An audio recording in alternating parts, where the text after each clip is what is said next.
Hello everyone, and welcome to World War II at 80. I'm Ron May, your host, author, historian, and speaker on World War II history and the stories of those who served. We continue with our 18th episode today, focusing on the events and stories of June 1945. The month of June was the first month of peace in Europe after almost 6 years of war. On June 5th, the Supreme Allied commanders of the four victorious Western nations were in Berlin for the signing of the Berlin Declaration.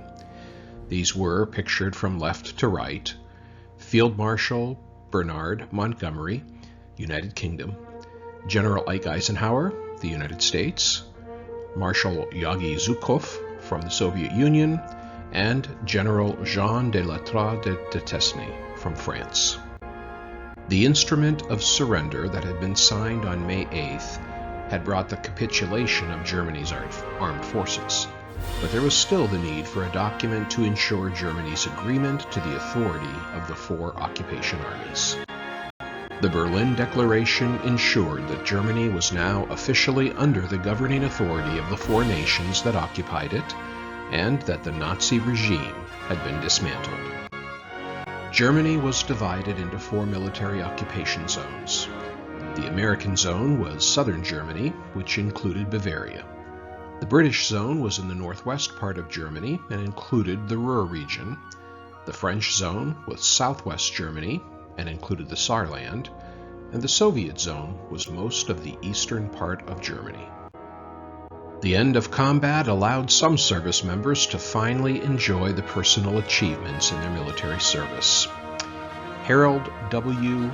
Potta Weaver savored wearing the shiny gold bars of a newly commissioned second lieutenant in the Army. His promotion came as a battlefield commission in recognition of his outstanding leadership in combat during the division's 700-mile advance into Germany from January through May of 1945.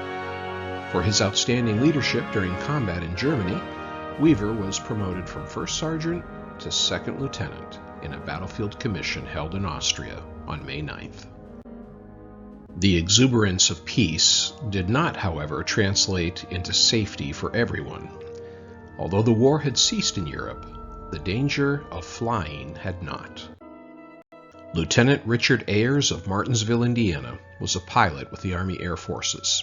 He flew transport planes and had taken part in the D-Day invasion, dropping paratroopers behind German lines and ferrying the wounded back to hospitals in England.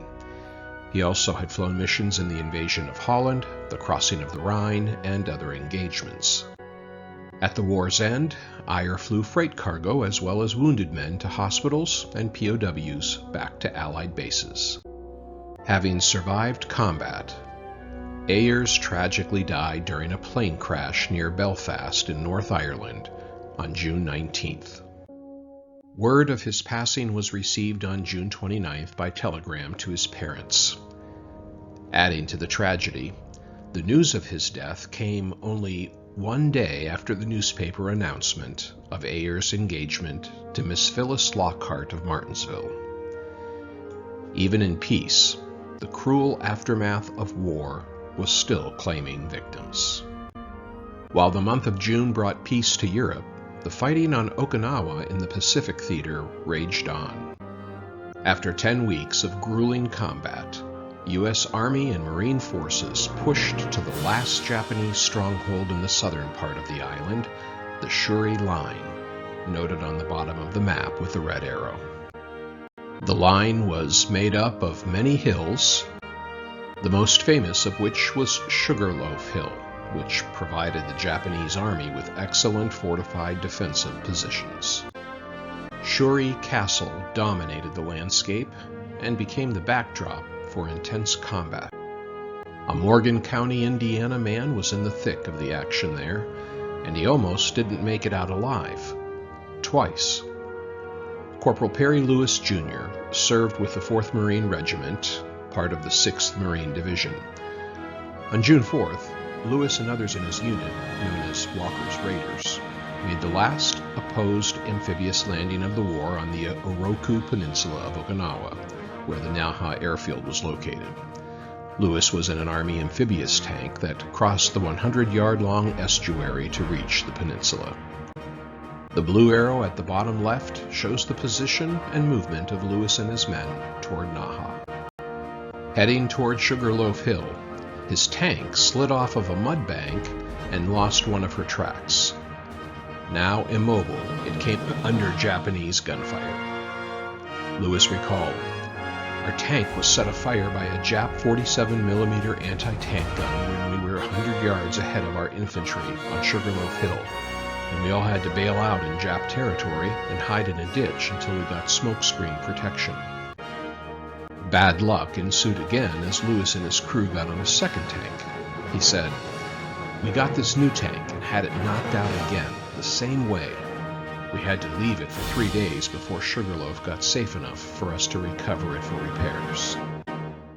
The 4th Marine Regiment endured a week of fighting to help claim Sugarloaf Hill and bring the war to a close on Okinawa. Combat operations, which had lasted for 82 days, ended on June 21st with an American victory. That victory came at a high cost for both U.S. and Japanese forces and resulted in the destruction of much of Okinawa. Those killed during the Battle of Okinawa included over 12,500 Americans and an estimated 110,000 Japanese and 100,000 Okinawans, most of them civilians. Madge Hampton of Martinsville, Indiana, was busy during the Okinawan campaign, keeping as many of the wounded alive as possible. One of many Angels of Mercy, Hampton was a Navy nurse on board a Navy ship during the battle for Okinawa. She recalled in an interview, "The young boys were in mortal pain and wanted so much to hold my hand. Some realized that they would never again see their homes, wives, or mothers. It was hard to hold back our tears as they lay dying. One boy's final words were, 'Mother, Mother, I love you.'" 360 miles southeast of Okinawa, Coast Guardsman Russell Howard Barrick of Martinsville, Indiana, faced his own daunting challenge in the month of June. Barrick was a radio operator serving on board the USS Sheepscott AOG-24, a gasoline tanker in the Pacific Ocean. The ship had been making routine 800-mile runs from the island of Saipan to the island of Iwo Jima to deliver high-octane fuel for the B-29 stationed there after the island was secured by the Marines in February. In early June, while off the coast of Iwo Jima, his ship came into the path of an enemy equally as deadly as Japanese forces, a typhoon. Barrick recalled, "The storm hit about 5 a.m., and before we could gather our senses, the storm caused a big line to snap and it got caught in the propeller of the ship, which meant we had no power. I went to the rear of the ship to jump over, and the gunner's mate standing beside me said he couldn't swim. Since we both had on life jackets, I pushed him over the side, and everybody on the ship swam to the beach safely."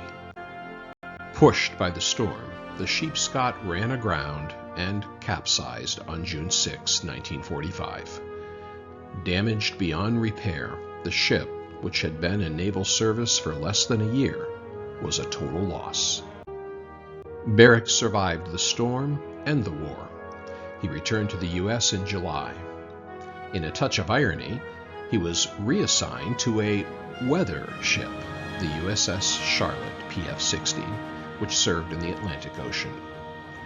Following his discharge in 1946, Barrick returned to Morgan County, Indiana, and resumed his passion for music, which had begun much earlier in his life. In 1952, Barrick joined the Jimmy Nash Band and played gigs throughout Indianapolis for the next 25 years. The music of war had not yet finished in June 1945, but the final movement of loud and chaotic stanzas were about to reach their crescendo. Learn more about World War II history during 1945 and the stories of those who served in my World War II trilogy, Our Service, Our Stories, Volumes 1, 2, and 3.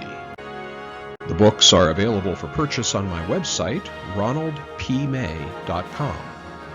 To contact me for questions or to schedule me for a speaking engagement, email me at ron@ronaldpmay.com. Also, be sure to check out all my other videos on my YouTube channel at World War II History and Stories with Ron May. You will find a link to my videos on the YouTube tab from the homepage of my website. Please consider liking and subscribing to my channel. Thanks for tuning into this episode. Please share it with others who you think may be interested. See you next month for our episode 19, featuring the events and stories of July 1945 on World War II at 80.